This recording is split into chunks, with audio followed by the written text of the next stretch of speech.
Here's the box that the Nokia 7 Plus comes in. We've got the specs to the back. For various reasons, this one's already been unsealed and the plastic on the 7 Plus has been removed too. Back to what's in the box. We've got the regular bunch of booklets. We have a SIM ejector tool, a travel adapter, a USB Type-C cable, and a pair of earphones along with replaceable ear tips. Let's now get back to the Nokia 7 Plus and take a closer look. Now the glass back from the Nokia 7, that's gone. It's replaced with metal coated with 6 layers of ceramic feeling paint. Sadly, as you can see, it does pick up smudges quite easily. I love the copper logo and accents around the cameras and fingerprint scanner though. By the way, the metal here is Series 6000 aluminum all around. As far as button placements go, nothing's changed. We still find the power and volume keys to the right, the 3.5mm headphone jack, that's present, it's up top, a hybrid slot to the left, and a speaker USB Type-C port primary microphone combo at the bottom.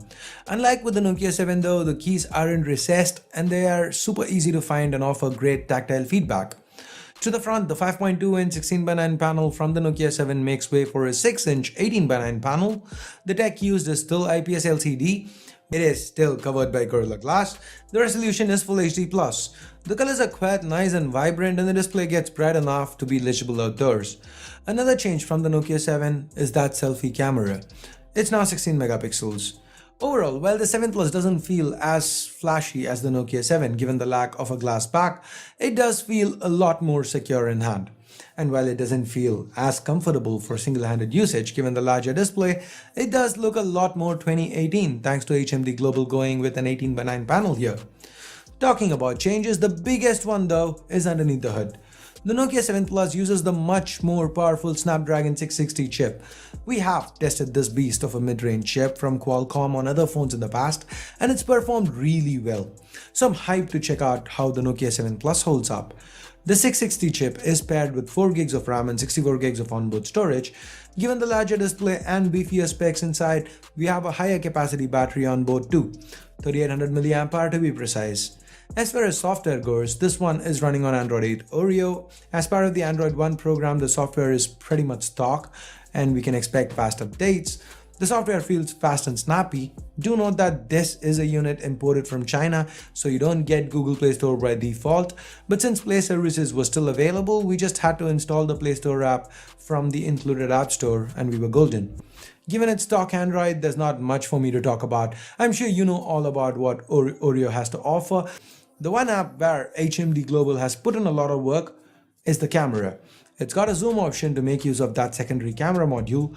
It's got a live bokeh mode and a pro mode that makes me quite nostalgic. The primary sensor is a 12 megapixel sensor with an f1.75 aperture.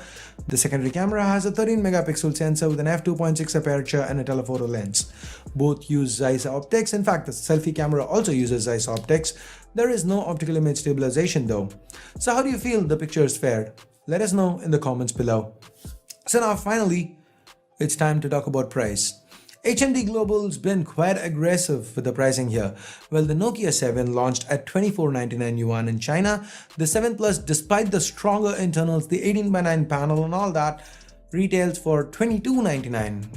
Converted, that amounts to 23,500 Indian rupees or 363 US dollars.